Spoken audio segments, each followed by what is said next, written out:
I don't know how to start us off. So just start. What's going on, YouTube?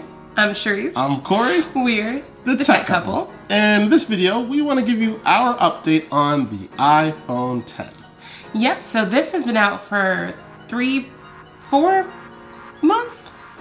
Years? Yeah. When did the iPhone 10 come out?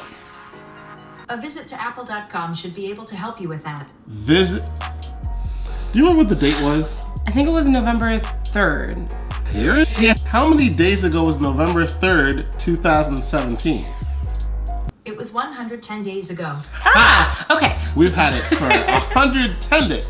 Yes, and in that time, we have, of course, formed a ton of opinions about it, about the notch, portrait mode, the whole nine. So stay tuned, and here is our update.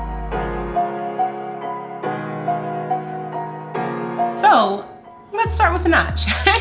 At first, I thought that it was going to be the most offensive, hideous, unsightly thing in the world, but honestly, after 110 days, really probably after the first 10 days, I didn't even notice it anymore. What notch? Exactly. I mean, it's there, but it's not a disturbance by any means. I've been saying this since before the phone actually got released, that all the information held in the notch is pretty much what you would hold in your status bar on any other phone. Basically, or in the top bezel or something like other phones have chosen to do it. Instead, Apple did it this way. And honestly, I really don't see what the big deal is. At first, yes, it is a little bit awkward to look at, but then really, like I said, not even 10 days. It barely took me the weekend to adjust to the way that it looked. I don't really watch a ton of videos on my phone to say how much it affects me, but even when I'm watching TV, there's bars at the top and bottom of most things we watch on our TV, so it's really not that big of a deal. So of course the notch is probably the most jarring difference about the iPhone 10, but it is a complete redesign, just about from the ground up.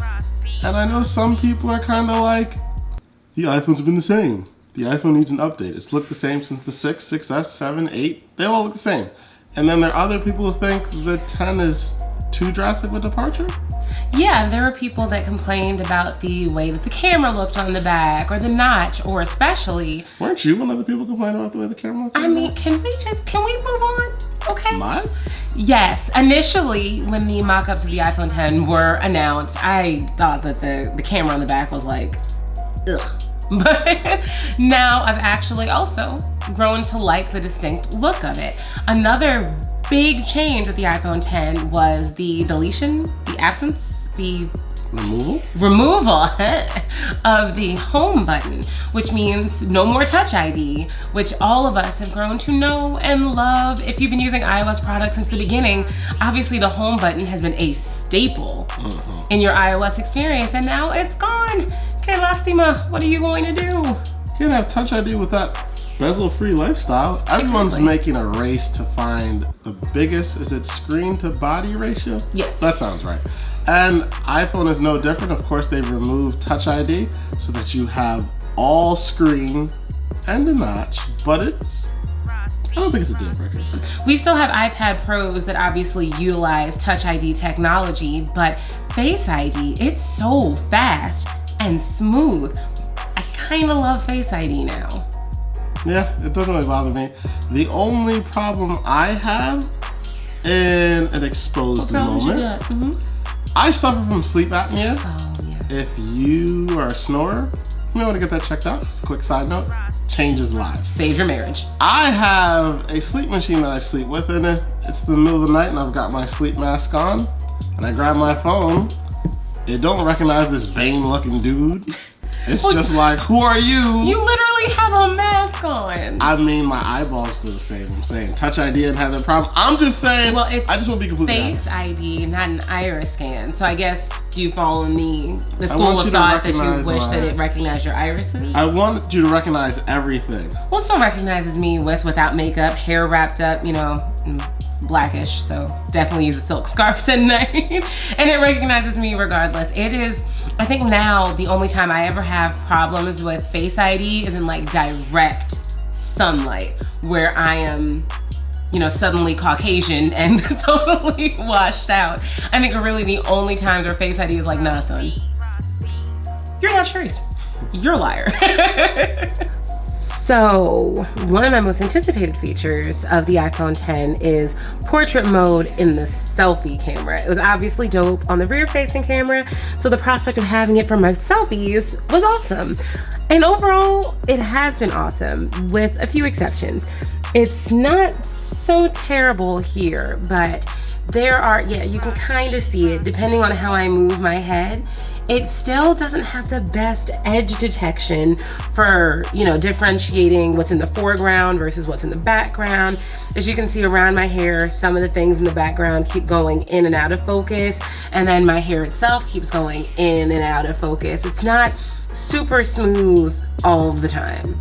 Then of course, with a phone that's not as large as maybe Plus varieties of the past, you're left with less capacity for battery. Yeah, since we had the iPhone 7 Plus, 6 Plus, don't forget the 8. and the 8 Plus. We had the 8 Plus for a few weeks leading up to the release of the iPhone X, and going from that battery life to the iPhone X battery life, it's not horrible, it's not bad at all, but from the Plus, it's definitely noticeable. Yeah, it's definitely left me lacking. Most days I can get most of the day done without completely killing my phone. It's not like I'm doing a ton of crazy stuff, you know, browsing social media, checking email, YouTube, of course. Not too much, and I think most days I get around 6 hours of screen on time before I'm at like dead. 1. Before I'm at, you know, the one that lasts forever before it dies. Yeah, how about you? Are you similar? I'm still a wall hugger because we both work from home, so I never leave, so my phone's always charged. Like right now, it's connected to a charger. That's funny. So you don't really know what your battery life is. Nope. That's funny. I know when I'm not home, it doesn't die.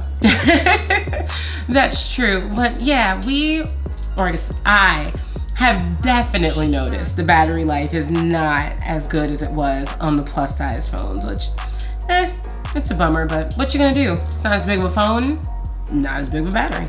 So all in all, the iPhone X isn't a failure by any standards? No, we were actually having a conversation about it, and people keep calling it a failure based on the fact that it's underperforming Apple's, I guess, very aggressive thoughts on how it would perform. But that's so vague, their thoughts. It didn't do what they think. What did they think it was gonna do? Did they not have a number? No, we're just gonna pulling stuff out of the top of our head. Apple's gonna cancel it, like. Yeah, just because, you know, if I'm aiming for a gold medal in the Olympics and I get a bronze, that doesn't make me a failure. I'm still a freaking medal placing Olympian. Top 3 in the world. Exactly, so maybe I didn't get what I wanted to get, but I still did freaking amazing. And that's kind of how I'm feeling about the iPhone X and people calling it a failure. It's gonna get canceled. It's a flop. No. Negative Apple news is like gold and they take it and they run with it. Yeah. It's just gone. Yeah, no, I don't think this phone is going anywhere. I doubt it. In fact, I anticipate maybe, hopefully, possibly, that the Apple gods will give us a plus-sized iPhone X this year. That would be dope. Whew. I complained about, I held an iPhone 8 Plus the other day and I was like, dang, this joint is big. But at the same time, if they gave me an iPhone XS Plus or whatever nomenclature they'll use for us, I would be all for it. Definitely. I'm hoping that they hear all of the people clamoring for a bigger phone. It seems like this was kind of their way of trying to find like a universal one-size-fits-all type of deal, because it's bigger than the 8 and smaller than the 8 Plus, but it still has a huge screen like the 8 Plus. So I can see where they were going, but I'm really hoping, just give me a bigger phone and give us back 16:9. Yeah, I was getting ready to say that. I am not a fan of this 18.5:9 aspect ratio nonsense that everyone thinks is cool. Yeah, it doesn't bother me so much. Like I said, I don't really watch a ton of videos on my phone. I don't even care. I don't want a tall, skinny phone. What's wrong with being tall and skinny? Nothing if you're not a phone.